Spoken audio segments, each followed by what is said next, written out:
Ito ang Broad Streamcast Communicators, ang naiba at kakaibang plataporma sa digital broadcast. Mula Luzon, Visayas, Mindanao hanggang sa iba't ibang dako ng mundo. Broad Streamcast Communicators, ang sandigan ng sambayanan mula sa walang labis at walang kulang na pagbabalita, paglilingkod, maglalahad ng mga mapagbuong komentaryo at usaping pambayan para sa kapakanan ng karamihan. Broad Streamcast Communicators, tuwirang maglilingkod ngayon hanggang sa susunod na henerasyon.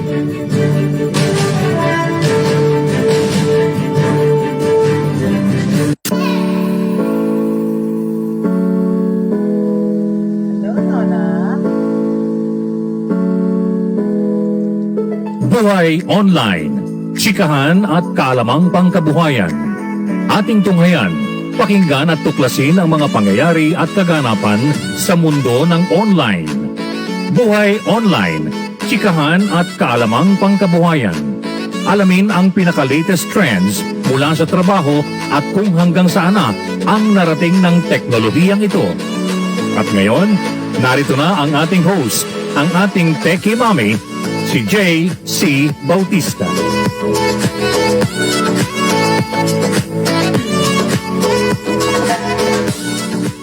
Hello, hi, happy Friday, rainy Friday morning. Pasensya po, absent po ako nitong nakaraang 2 araw. Not so much naman because, well, of course, I'm happy naman kasi because finally po, ako'y bakunada na. I got my first dose of the vaccine 2 days ago. Wala naman, I just had to rest a little bit, not because of the vaccine, just so many things po. Tsaka kasi po, death anniversary po ng daddy ko yesterday, first year death anniversary ng father ko, and at the same time po, I just felt a little bit under the weather the other day, pero I'm back on this Friday. At I'd like to welcome si Nona, my schoolmate Nona, to the show. Thank you for watching. And whoever's watching, di ko makita yung pangalan. But Nona, happy anniversary, okay? Happy anniversary, Alice and Nona. Ano ba yan? Silver anniversary. But happy anniversary to you guys. Keep the love burning and the flame of love burning. But anyway, so good morning. Happy Friday. Happy birthday to our dear Tita Baby Del Coro. Happy birthday po, 75th birthday ni Tita. Today, it's the birthday of Tita. And tumigil na yung ulan kasi walang tigil ang ulan. I was so worried thinking about my family in Marikina. As you all know, ang Marikina lagi nagbabaha. But yesterday, it was already 14 meters high. Sana huminto na yung ulan kasi pag umakyat pa yun, siguradong babahain na naman dun sa amin sa Providence, right? Where I grew up as a child in Marikina. But anyway, so it's happy Friday. Of course, yeah, TGIF, thank God it's Friday, but thank God to wake up to any day, right? Siyempre, palagi tayong nagigising na may bagong pag-asa sa ating mga puso na that today is a brighter day and a good day ahead, no? Ang nag-uusapan pa rin po natin ang distance learning because nga as we know, as of last June 22, it was declared na wala pa ring face-to-face classes. So balik tayo sa ating distance learning, which is either modular learning, yung mga printed material, of course online learning, and there's also radio and TV. So sa mga talagang wala namang kapasidad mag-online. At saka yun nga, announcement to sa ulo ko, classes in the Philippines will open on September 13. So ayun, may panahon pa tayo mag-ipon-ipon ng mga pang-tuition. Pero well, I'm happy to note na at least yung Ateneo nag-email kahapon, wala raw increase sa tuition. Salamat naman, hello. Dapat nga, di ba, diniscount yung tuition, pero hindi. Well, at least nakalagay, no increase in the tuition. Dapat lang naman utang na loob. Mag-i-increase pa kayo nakalagay doon, ina-allot yung tuition na yun towards health and mental wellness ng estudyante, tsaka yung training ng teacher sa ng online materials, oo na, okay? Pero salamat naman at walang increase, right? So, in our talks about online learning, di ba, napag-usapan nga itong past few days, yung concern ng mga magulang because I had emails and messages asking, naapektuhan ba talaga yung mental health ng nag-aaral online? And of course, ang sagot dyan is oo, right? To recap what we've talked about, right? Does online learning affect the student? Yes, it does. Okay, it really does. Okay, mental health effects on online learning, diba? Kasi nga, because of the pandemic situation, most schools all over the world transitioned into online classes. Kaso nga, the health and safety of everyone kasi, ang priority, lalo na rito sa Pilipinas. Kaya nga, tayong longest lockdown, ibang bansa, bukas na ang eskwela, tayo never nagbukas ng eskwelahan na face-to-face. It has always been, mula nung March 22 na dineclare yung pandemic na state of emergency natin na sinara yung mga eskwela, wala pa, hindi pa nagbubukas ang face-to-face at all. More than a year into the pandemic, okay? Kasi at first, it was comfortable and convenient for parents. No more driving to school, no more preparing snacks. Some kids even attend school in their pajamas. Di ba, hindi na sila kailangan mag-uniform. Iba naman kasi hindi on-cam, so hindi kailangan magbihis. However, in the long run, students, parents, even professors and teachers have realized the challenges of online classes. Meron naman talaga. Especially nga, on one's mental health. How do online classes impact my mental health? Okay, let's go back and iripaso natin to because ito yung katanungan na nagpe-prevail sa atin tong linggo na to. Online classes affect the mental health of students, pati rin parents and teachers, okay? Dahil talaga, nung nag-transition mula sa face-to-face to online, ang naapektuhan talaga both parents, teachers, and students. Talaga naman, di ba? At paulit-ulit ko yung sinasabi kasi nga, yung mga magulang ang naging parang sila yung teacher because nga wala dun yung teacher physically.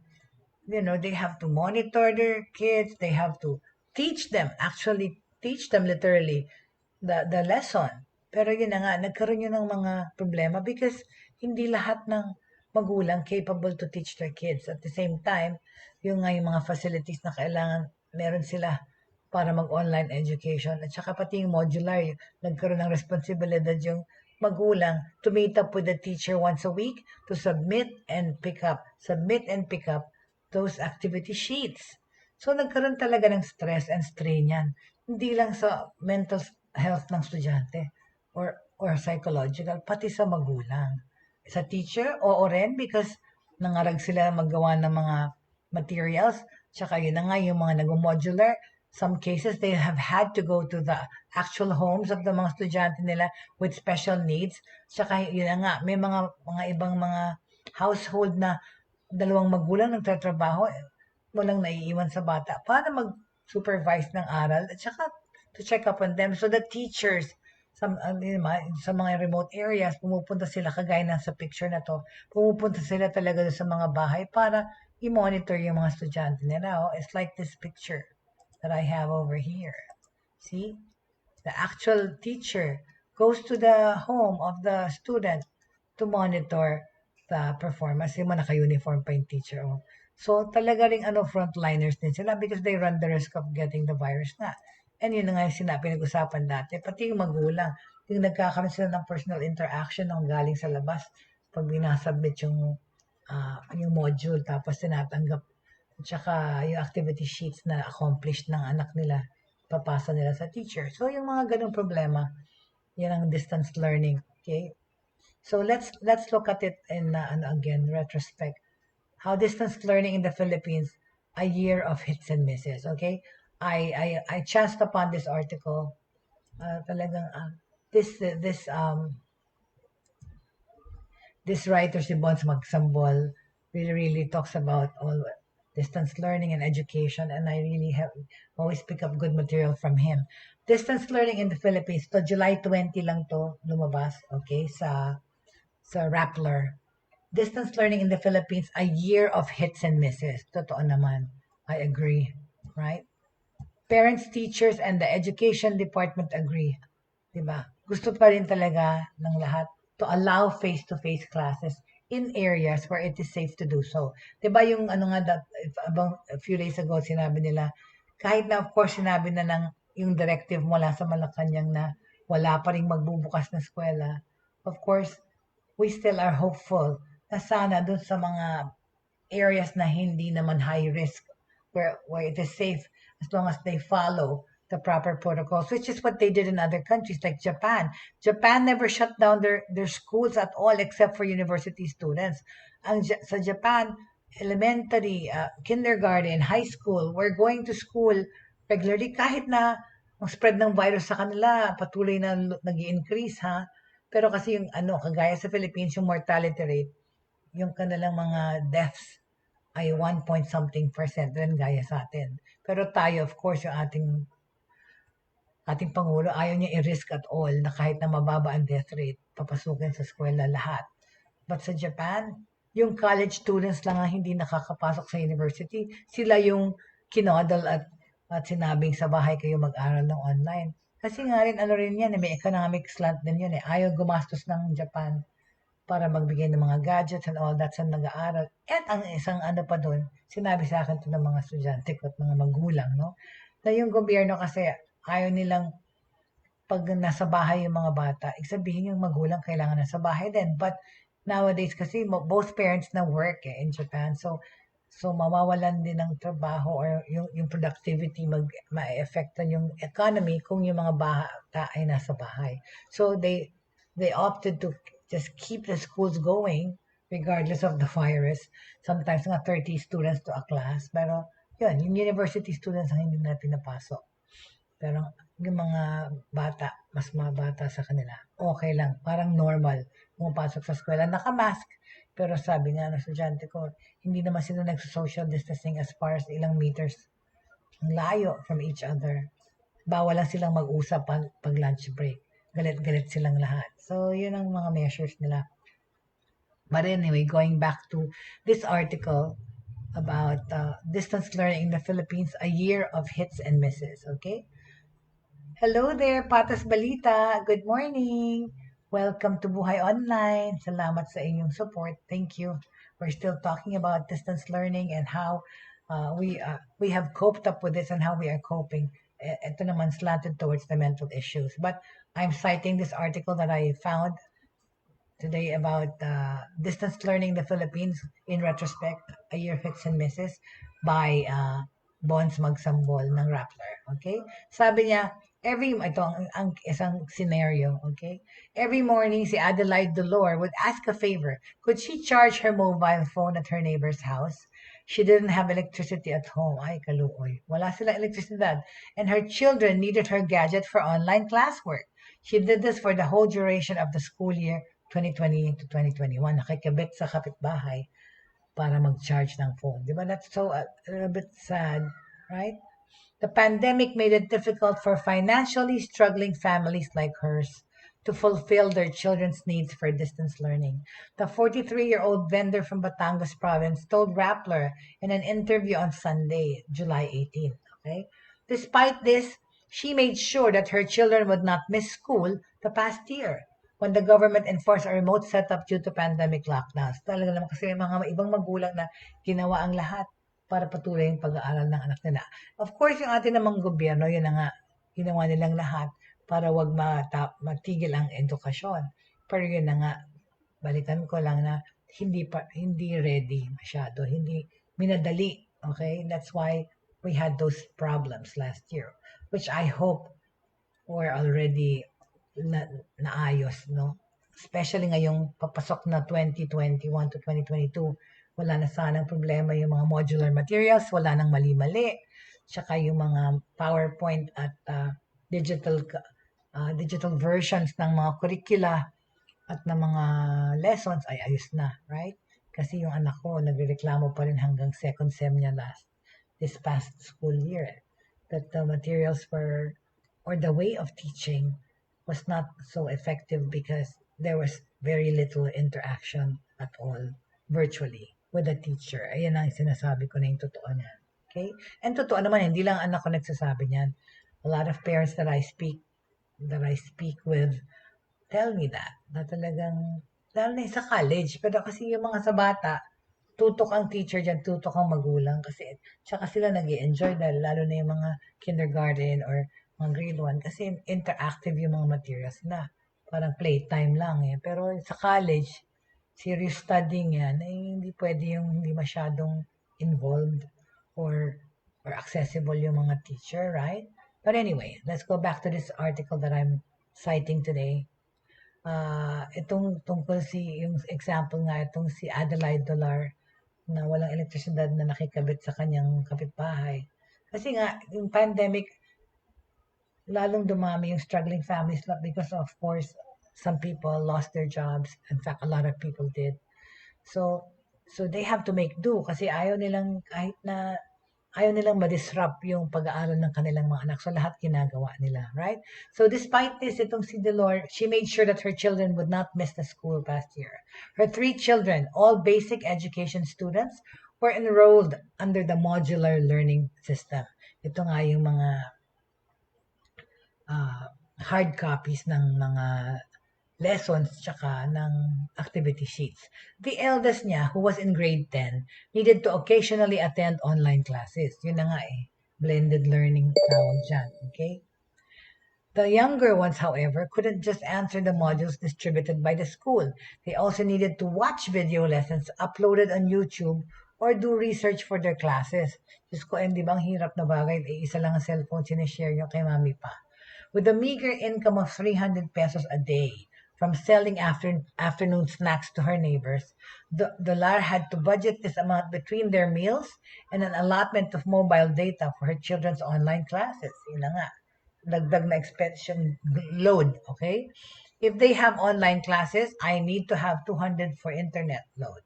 If my oldest son needs to attend a Google Meet, I need to buy internet load worth 50 per hour. Of course, there's also research that needs to be done. So the 50 load won't be enough. That's why we're spending 200 pesos for it. It will be registered for 3 days. Diba nakakaano ng effecto naman. Ano yan, 500 a day, 300 a day ka lang, tapos 200 doon, naalat mo pa bigla sa internet, sa online, di ba? Kinain na talaga yung sweldo mo na dapat mo nang pambili ng pagkain. So, to make a living, si Dolar and her husband sell snacks every afternoon in their neighborhood. Her husband has been diagnosed with bipolar disorder. So he cannot help that much with household finances. Dolar also does laundry services just to get by. So itong nanay na to talaga, superwoman, ginagawa na niyang lahat para sa kanyang pamilya dahil meron ngang condition yung kanyang asawa. Okay? So in this manner, okay, ito nako-connect ko sa today, topic for today, it is not good for the mental health. Okay? Sabi dito sa article na to, aside from financial burden brought by remote education, Dolar said that her children's mental health had been affected. See, ayun na naman, sabi ko na, hindi lang naman talaga yung first-hand info ko from my son, but this is the contention of a lot of parents. Without teachers explaining the lessons to students, she had to change her morning routine so she could guide and motivate her children to answer their learning modules. That delayed her preparation of food she would sell in the afternoon. Ito naman talaga yung productivity nitong nanay na to. Siya na ang nagtatrabaho pero siya pang magtuturo sa mga bata kasi nga wala naman dun yung guro. So yun, naapektuhan ang kanyang kabuhayan kasi magsa-start na siya later in the day. They're looking for the in-person school. Hinahanap pa rin talaga ng mga bata yung face-to-face learning.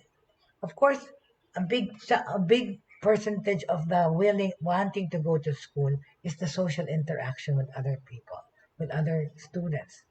So, they said in-person classes are better, sabi daw ng mga bata. They miss their interaction with their classmates. They are unmotivated to study. What will happen next school year? Will we be in this kind of situation again? Fuller said. They were culture shocked, okay? Hindi nga kasi sanay sa gantong sitwasyon. They're hoping to interact with their teachers and their classmates. Hindi ba kagaya nga sinabi ko sa inyo, sabi na anak ko, I did not dream of getting a college education in my bedroom and seeing the 4 walls of my bedroom or talking to a computer, right? In a recent video interview released by the Ateneo School of Government, oh really? Yeah. Professor Carmel Abao said that aside from the issue of accessibility, remote learning also had an impact on students' mental health. Thank you very much. Kaya nga diba, tin-email niyo ako kahapon saying na some chunk of the tuition that we pay will pay for mental health awareness or wellness ng mental health ng estudyante. Di ba? Ayun na lang doon dinagdagang nilagay ang tuition. What about those academic things, subjects? Di ba? I told you guys na nung intersession, we paid for those classes pero parang wala namang ano. My son says it was really, really very hard because there's not much interaction with the teachers or you cannot confer with the teacher. Pero like we said in the recent past few days, yung mga teachers, dapat nilang i-adjust yung material nila to fit distance or digital learning. At the same time, be accessible pa rin sa mga estudyante. Kahit di kayo araw-araw pumapasok at hindi naman nag-check ng attendance, i-ano nyo naman, encourage your students to approach you if they're having difficulties sa mga subjects. Make yourself accessible. Sabi nga nung tip ko na isang araw, set a schedule for you for the students to be able to contact you. Kunyari, anong oras man yan in the day. Diba? Makipag messenger sa inyo or video. You know, kasi nga, there's an issue on the impact of this kind of learning on mental health. You know, sabi to ni Professor Carmel Abaw ng Ateneo School of Government. I still think that it is not advisable. Our kids are not made for this kind of isolation. Even if you do perform well in online learning, it's different if you're able to see, feel, and talk with your classmates. Siyempre naman. Kaya nga, naapektuhan kasi walang masyadong interaction kundi yung computer. Fine, you can see each other on video calls, but really nothing beats the flesh or in person talaga na nakukuha mo. Ayun na nga din sa classroom situation, iniisip ko yung mga estudyante. Kung nasa classroom na nga kayo, di ba? Pahirapan pa makipag-usap sa teacher niyo, pero i-raise mo yung hand mo. Lalo na sa virtual na, you know, kung lalo na kung hindi pa nag-check ng attendance or hindi kayo pinapa-on cam lahat. So that is all, those things contribute to your distractions eh. Kung hindi nag-check yung teacher ng attendance kasi honor system na lang daw.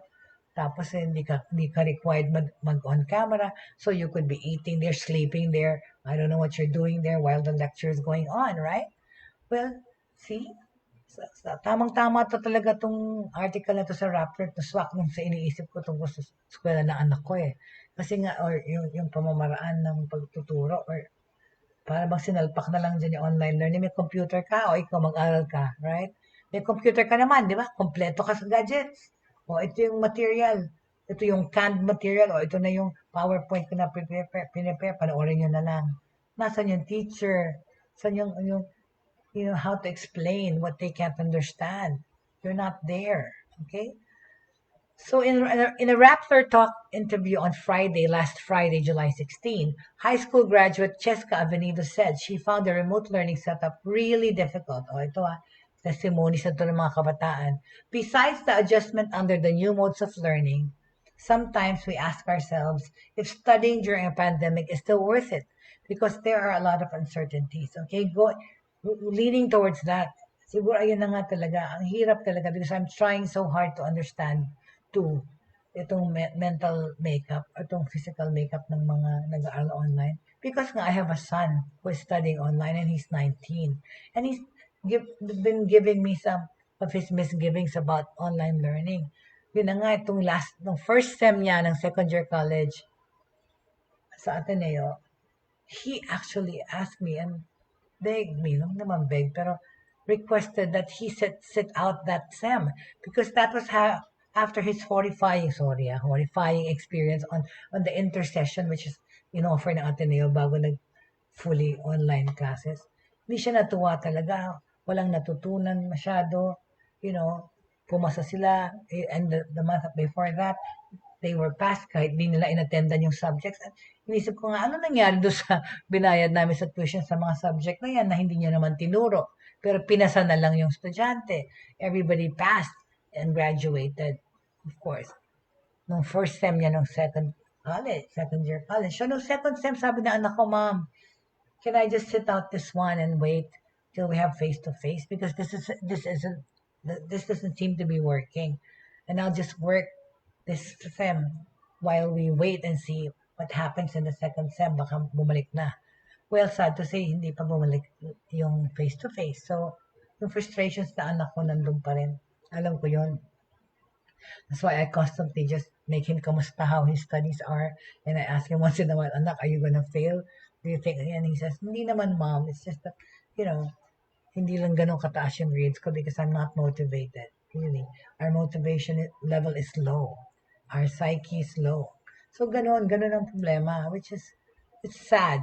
Because yun na nga, and of course, hindi lahat ng families nakaka-afford mag-online learning kasi nga wala silang capability, wala silang, yun na nga, nakita nyo naman, nag-add na ng load 200 pesos a day na-infringe na sa kanilang basic pay. Kawawa naman, di ba? Hindi lahat privilege na magkaroon ng unlimited fiber or DSL na internet. Okay? So, besides the adjustment under the new modes of learning, sometimes we ask ourselves kung worth it nga talaga mag-aral online. Si Dolar shared that sentiment saying her children didn't learn that much in the remote setup and she could not teach them properly. Totoo naman kasi nagtatrabaho. Though Dolar graduated with a degree in computer science, she wasn't able to practice any related profession. I think they're learning, but learning with teachers is far better. Sometimes I find it really hard to understand their lessons. Face-to-face classes is still the best way to go. Kasi nga, hindi mo pwedeng paulit-ulitin, teacher, say that again. Teacher, say that again. Kung tuloy-tuloy yung recorded video niya para panoorin kayo. Paano ka makakatanong, right? Aside from the school system being unprepared for the shift last year, remote education is also posed a major challenge for students who did not have anyone to facilitate learning at home or whose parents were not capable of guiding them due to lack of knowledge. Okay? But it's sad because yun na ngayon nangyayari doon. The parents are up against the wall. Wala kaming magawa kasi parang binato sa amin yung pastol at pag-monitor ng mga anak mag-aral. Well, okay. Dalar said that sometimes she was the one attending her children's online classes, especially in mathematics, so she could explain the concepts to them with answering their modules. O diba, yung nanay na talaga ang nag-aral, siya pa magturo. An online survey conducted by the multi-sectoral group Movement for Safe, Equitable, Quality, and Relevant Education. Well, that was long. Ang Secure or Secure. Secure yan. Ginawang parang acronym na pun on words. Secure pero Q-U-R-E. Sin sa quality. So again, yung Movement for Safe, Equitable, Quality, and Relevant Education or Secure, found that 86.7% of students under modular learning, 66% under online learning, and 74% under blended learning said they learned less under the alternative modes of learning compared with the traditional face-to-face setup. See? Hindi ko guni-guni na it's not working. Hindi ko guni-guni na nagsasuffer yung quality ng education. Hindi ko guni-guni na nahihirapan matuto ang anak ko at ang mga kaklase niya dahil sa manner ng pag-deliver ng pagturo. Or iwanan sila ng tambak na trabaho, bahala kayo, bahala si Batman, tapusin nyo yan. And that brought about anxiety and mental strain to some students, okay, from home. And it is not something that we should take lightly, all right? Because mental health issues can be serious, all right? Okay, sabi pa ng survey ng Secure, the survey also found that only 54% under the blended learning, 54, they also 5.4% under the blended learning, 5.7% under modular learning, and 9.1% under online learning learned more. Di ba sad? So, ang ibig ko sabihin Diba? Yung only 5.4 under the blended learnings, 5.7 under modular, and 9.1 under online learning learned more. Diyos ko naman. The survey was conducted from June 25 to July 12 among 1,278 teachers. Nasabi ko na to dati. 1,299 grades 4 to 12 and 3,172 parents. Okay? Yung Teachers Dignity Coalition, Chairperson Benjo Basa said in a Rappler interview that while the teachers would always do their best to teach students under any circumstances, they didn't have any control on how the students would respond. Yun na nga yun talaga eh. Ayun na naman ulit. Goes back to mindsetting, okay? Kung sabi nila, kausapin niyo yung mga anak niyo para sabihin niyo na sa kanila, i-psych niyo na sila na ito yung sitwasyon. Lalo na itong papasok na naman ang taon, of course, gently break it to your children, siguro na-break yun na, sorry anak, wala pa rin face-to-face. This is what it is and this is what it is. Distance learning pa rin, blended learning pa rin.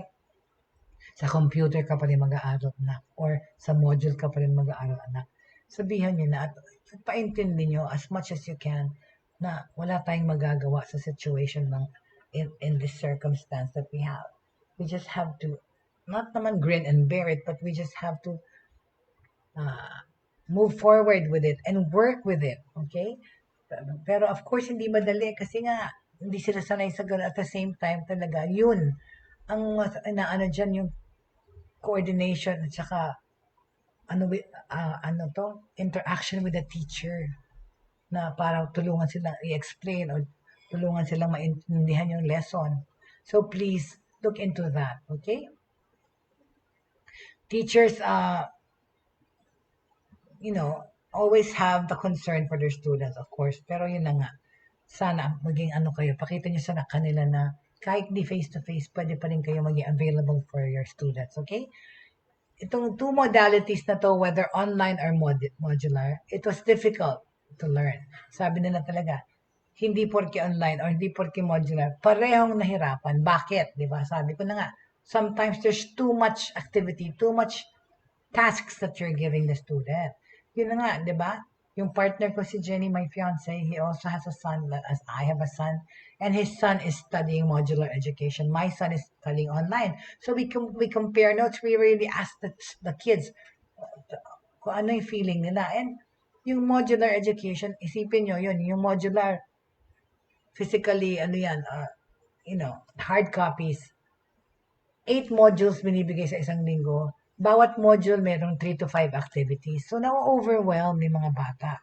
So, hindi na lang, nahihirapan na nga lang sila, hindi na nakikita yung teacher at kaklase, nahihirapan nilang intindihin yung kanilang trabaho at nahihirapan silang to cope up with the schedule. Sabihin mo na nga marami kang free time siguro kasi sabay ka nag-aaral. Pero hindi yun eh. So, dami nang binibigay yun na trabaho or homework or activity. Natataranta na rin yung mga bata kung anong uunahin or tsaka hindi nila maisingit yung kanilang free time. Lalo na kunyari, of course, in the less privileged families where the kids also have to help in the housework, help their parents, tapos paano yung pag-aaral pa, di ba? Case in point, di ba? Yun na nga, kung tutulong ka rin sa magulang mo. Talaga, na-overwhelm yung mga estudyante. And online, ganun din. Yung binibigay na tasks, bahala ka, magbasa ka ng 500 pages, 1,000 pages ngayong araw to. Tapos bukas i-submit mo yung report. Or homework nyo to ngayong gabi, submit nyo bukas.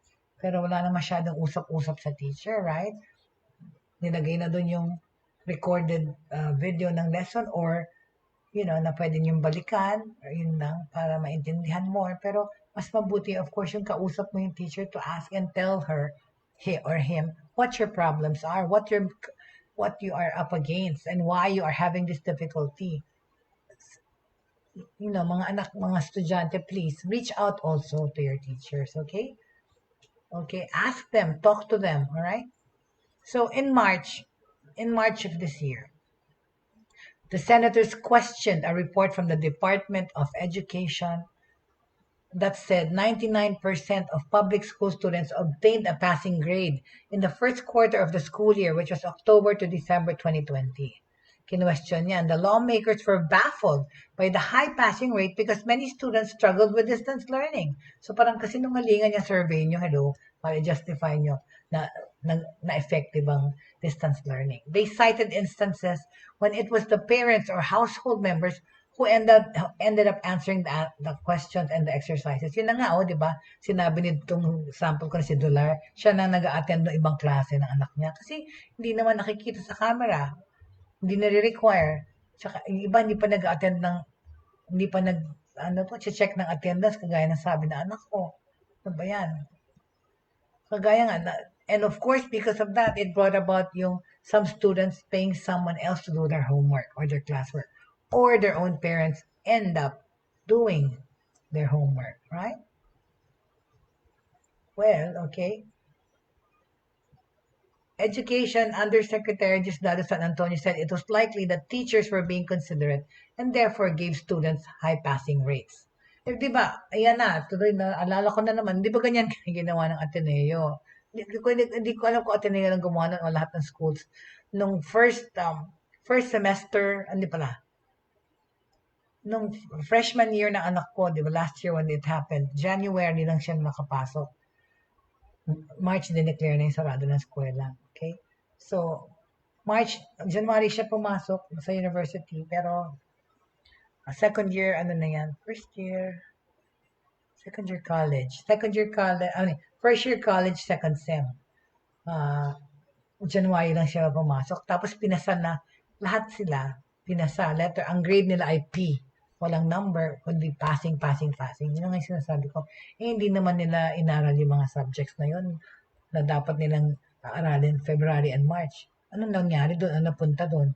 Ang ginawa nila, gumawa sila ng isa pang parang special session, intersession na sinasabi para mag-enroll yung mga bata mag-catch up. But of course, nagbayad ka ulit. Hindi naman yun in-offset sa nabayaran mo for the school year before na hindi naman natapos.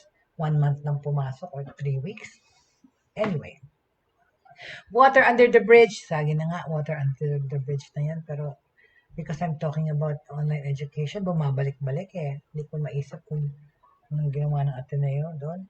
But anyway, when the pandemic is over, Basa said teachers would have a tougher job because the students will need to catch up on the level of learning that corresponds to their grade or class. And truth be told talaga, nagsuffer yung quality ng education at yung pag-aaral. We have a lot of catching up to do because we're promoting students to the next level even though we're unsure if they actually learn. Di ba? Para mga pasang-awa na ng lahat. But then we can't do something about it because we're asked to be considerate since we're in a pandemic. Okay? So, anong naging problema natin, education advocates have said that pandemic highlighted the gaps in the Philippine education system. This was evident sa mga errors sa modules, mga pagkakamali, na dinistribute sa mga public schools during the pandemic. At hindi lang yon, kulang. It wasn't enough. They didn't print enough to accommodate everybody, all the millions of students learning through modular. Painful grammatical errors were made, wrong math equations, pati gender stereotypes alarmed the public already worried over the quality of education that over 24 million students were receiving during the pandemic. Aside from these mga learning module blunders, Ateneo's Abaw said the pandemic exposed the cracks in the country's education system. Sabi nitong si Abaw, if the problem before the pandemic was the lack of classrooms, the problem now is the lack of computers. We have a problem with the quantity and quality which were magnified by the pandemic. Totoo naman, di ba? Na nagyayayang mag-online education, hindi naman nila tinulungan o nagbigay sila ng mga donation sa bawat eskwela or barangay. Kung wala man wifi sa bahay, sana, iba nung araw, ng mga voice over internet, nakakapunta ka sa center or barangay hall or whatever, tapos mababayad ka certain amount or I don't know if libre, na pwede kang mag-dial up doon, di ba? Pwede kang tumawag. Wala. Sana na-establish yung mga gantong kinds of centers, especially in the remote areas where the signals are bad, or even doing the modular education na pupunta pa yung teacher tsaka yung magulang, di ba? I mean, really, those things that are really a concern. So those who have questions, please feel free to fill in your questions, please. At hindi ko nakikita yung mga pangalan nyo, pasensya na po. So they have nothing to do at home, di ba? Sabi nila yung mga magulang. Is that why it's okay to have distance learning? But we hope they can improve the implementation and provide support to parents, teachers, and students. Okay. Professor Jaye Cornelio, Director of Ateneo de Manila University's Development Studies Program, said that while remote education provided an opportunity for those in the academic to be creative, it would not be as effective if not all had equal access to the tools needed for the digital shift. Okay? As a professor, sabi niya, remote education for me is a good thing. We take advantage of every platform available, but the question is who is winning and losing here? The reality is that you come from an elite private school, you can easily cope with it. But we cannot say that flexible learning is the way to go for smaller private schools, okay, and state universities. So talaga naman, kung ikaw lumaking, normal sa'yo yan, it's easier for you to cope, right? Okay? So students and teachers remain safe from the virus while they continue learning from their homes, okay? Despite the challenges brought by remote learning, senior high school graduate Avenido said she still felt unsafe to return to face-to-face classes. Bakit? I'd be comfortable to return to face-to-face classes if the government finds better solutions to our pandemic problems. Totoo naman. If they can find ways to contain virus spread and ramp up vaccination, it's the only way I will feel safe to join face-to-face classes. Sabi nitong estudyante na to. Over a year into the pandemic, the Philippines is still struggling to contain the virus, of course. The country is bracing for a possible surge in infections as the threat of a more dangerous Delta variant looms. Nakaabot na nga, no? Meron na ditong Delta virus. So it's more contagious and it spreads rapidly and attacks the lungs directly, I heard.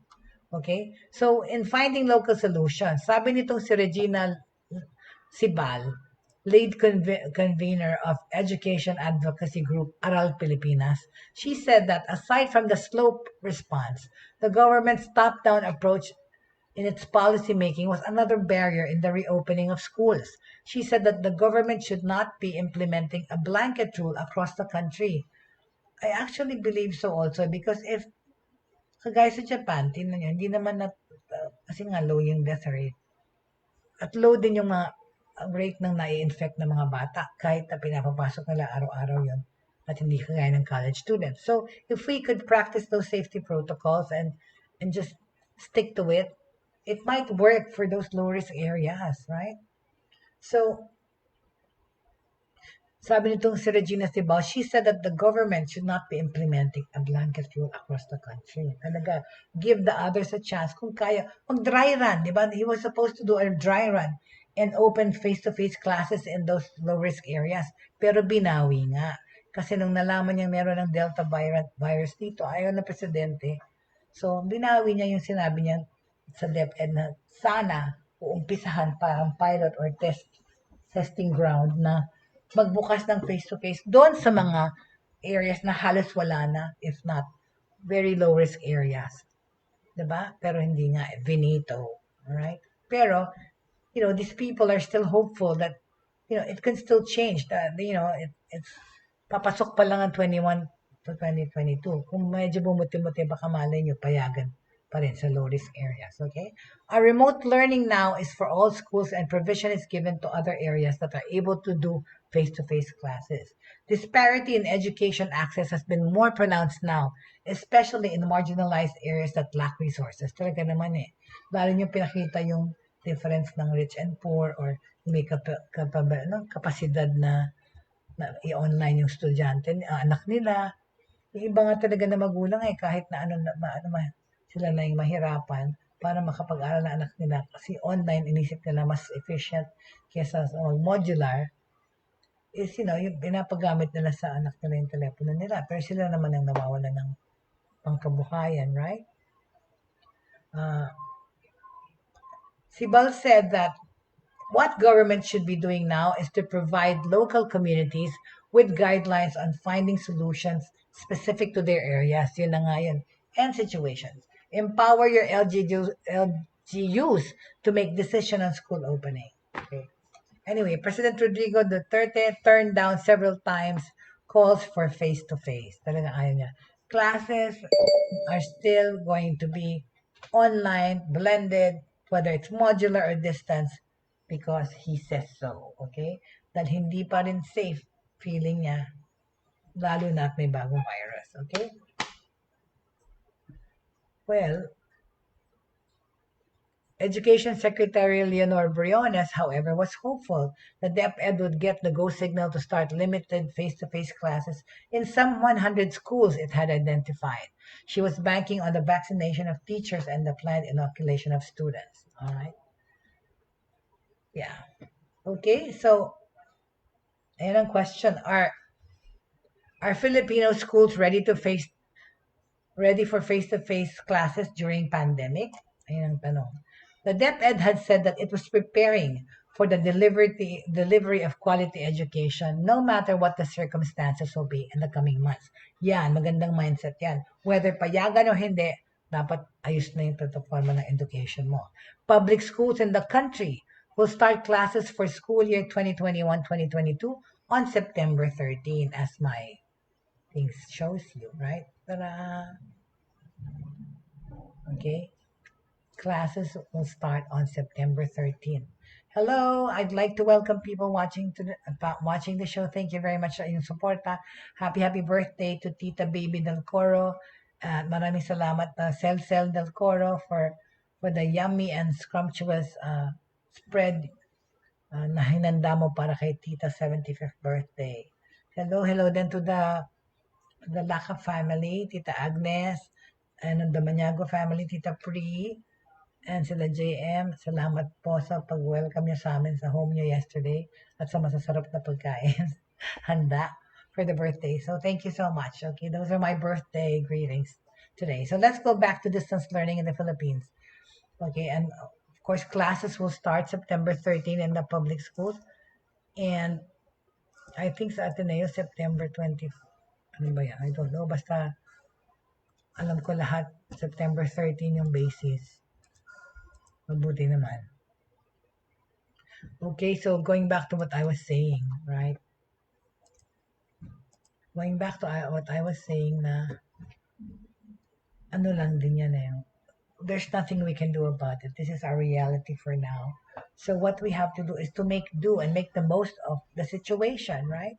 Alam ko hindi madali para sa mga gulang ang magpastol ng mga anak at bantayan kung nag-aaral. Like I said nga, kung bata yung anak ko, pwede ko pa yung sabi-sabihan at ano, pero Diyos ko, 19 na, alam nga namang tumayo ako sa likod niya at abangan ko kung ginagawa niya yung lesson niya or nag-Netflix ba siya o naglalaro siya ng video. You know, from time to time I check, but there's no way I'm gonna stand behind my son and watch him work, right? I just have to trust him with what he says to me. So anyway,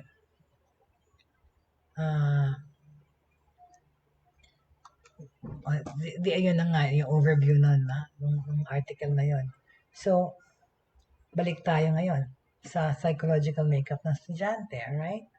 Sinabi natin kasi, definitely, may pinanggagalingan yung mga sinasabi ng mga estudyante na na-affectahan sila emotionally, they get depressed.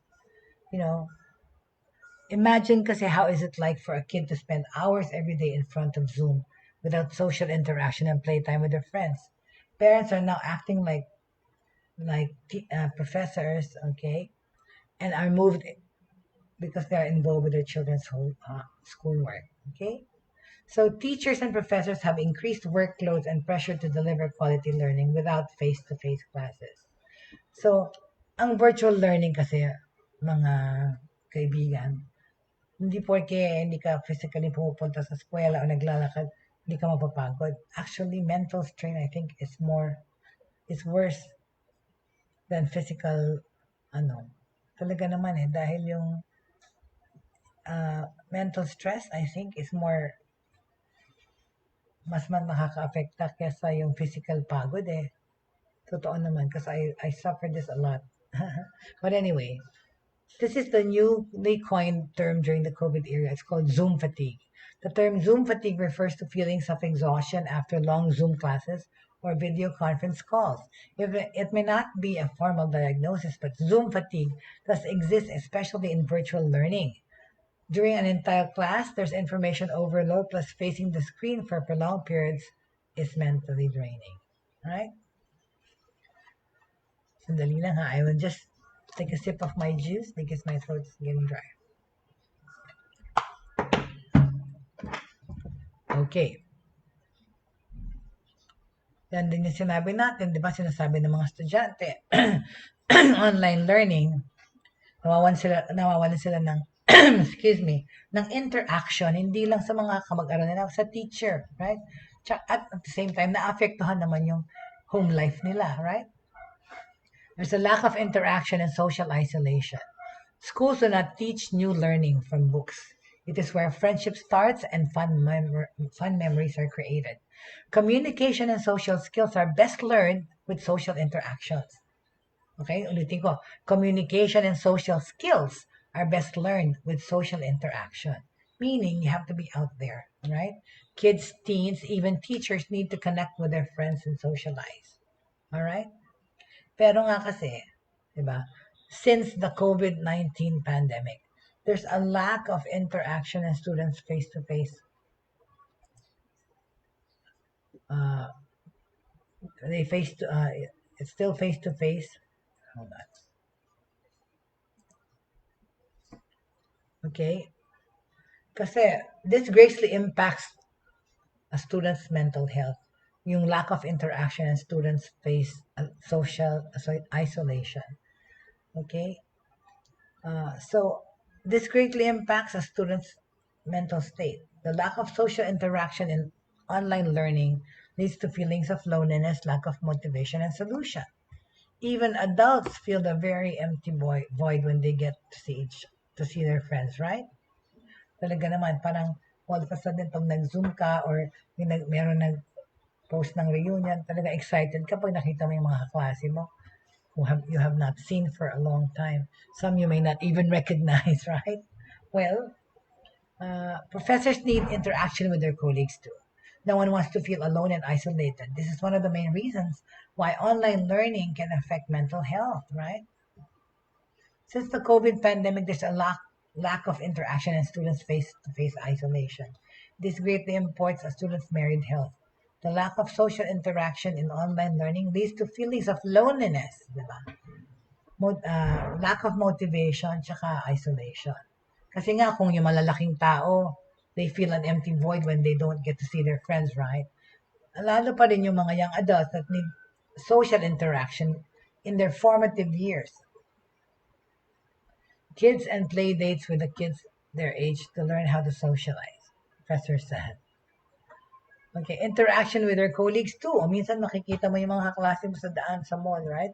No one wants to feel alone and isolated. This is one of the main reasons why online learning can affect mental health. Right. I got it. Okay? So, yun, problema niyan eh. Yung mga guro, may problema. Yung mga magulang may problema. Lahat actually may problema. Right? So,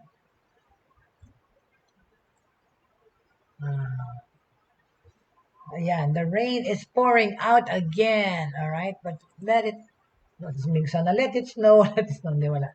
I'm just praying for my family in Marikina. Lord, lift them up. That the river, the Marikina River, won't rise to the occasion again, and a lot of families will be affected. Lord, please stop this rain. Huwag na umabot na sa mga sasakyan. Okay, because continuous rain sa amin sa Marikina, kung tuloy-tuloy ang araw, babahan na naman. And the last one, it was almost like Ondoy. But please, Lord, spare our people. Okay? So, to wrap up, okay, does studying online affect the students mentally? Yes, it does. Yan ang sagot ko dyan. Kasi nga, there's an increased anxiety and stress. In the traditional classroom setup, students follow a routine schedule during school days. When it's time to wake up, time to go to school, time for class, right? Time to do homework. Lunchtime to interact with friends and attend extracurricular activities. It's never the same. With online learning, tanggapin na natin talaga, hindi. Ang layo talaga ng feeling lalo na.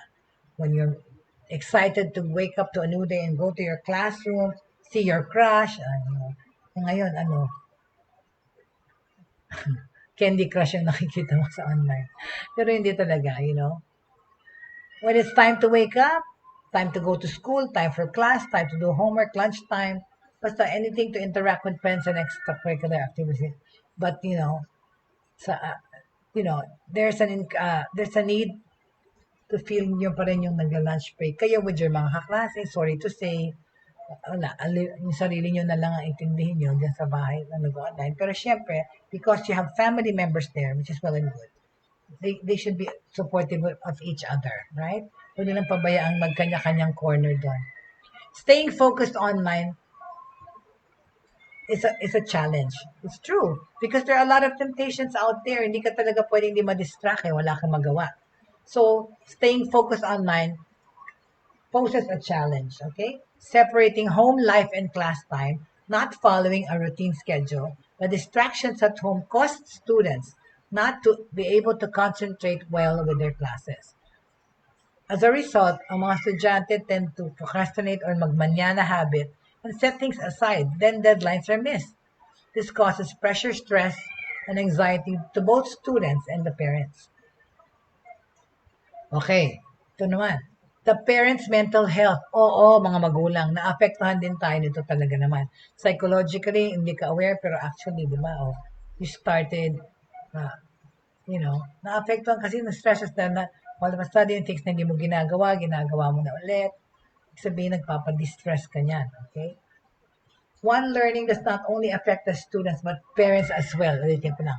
Parents have now become kasi the proxy educators, tutors, and are getting involved with schoolwork to ensure their kids learn well and maintain good grades. Kaso nga, hindi mo tinuturuan yung anak mo. Okay? Kung hindi mo alam gawin. And at the same time, yung mga barkado mo na yan. Right? So,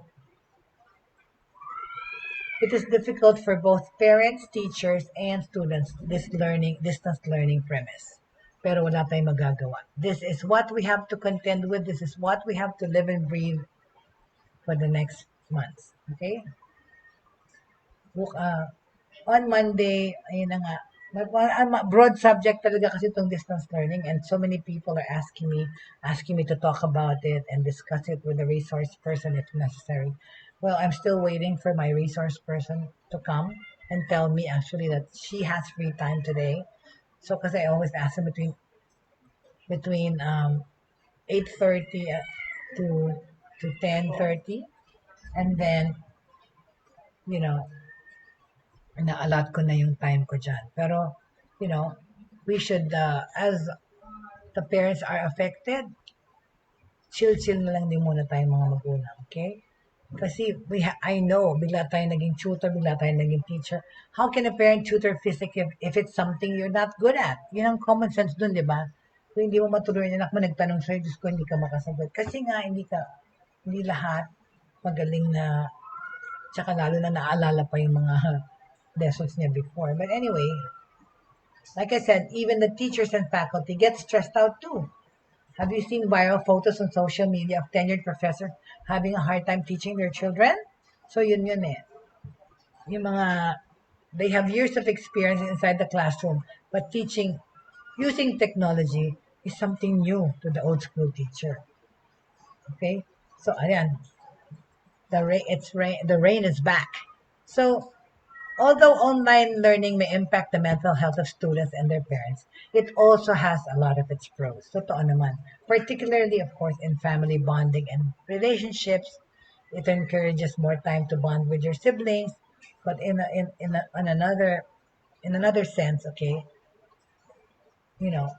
if people lost their jobs, then they should be looking online to see if what they can do could be done. Kasi nowadays, ang daming ganyan nag-proliferate. And I'm thankful for that opportunity because I'm able to teach anywhere I want, anytime I want. Which is, I'm not going to mention the company because I don't want to endorse them. No, thank you. Okay? Some students who experience bullying at school may find online learning to be a positive experience. They feel safe at home and can be more productive, especially if their dad's 6 feet tall and 4 inches. They can they can escape from the fear of being bullied at school. Although parents could know that bullying comes in many forms, cyberbullying bullying really exists. Okay? So on this note, I'd like to end this program. Opo, meron pa rin pong mga tira-tirang pag-uusap tungkol sa distance learning next week. And I'm so sorry I missed you guys yesterday and the other day. But I'm so happy that I'm already nakabakuna. And sana all, right? Para we can achieve a herd immunity. This has been Jaye Bautista with Buhay Online. Thank you very much. Today, we talked about distance learning in the Philippines, a year of hits and misses. Tsaka, of course, classes will resume September 13. Maraming salamat po. And sana po you have a good lunch. And please always keep the faith, hope, and love burning in your hearts. Thank you very much po. And have a good rainy day.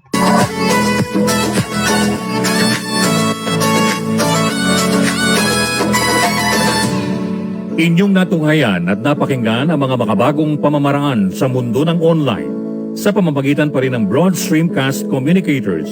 Hanggang sa muli, maraming salamat po.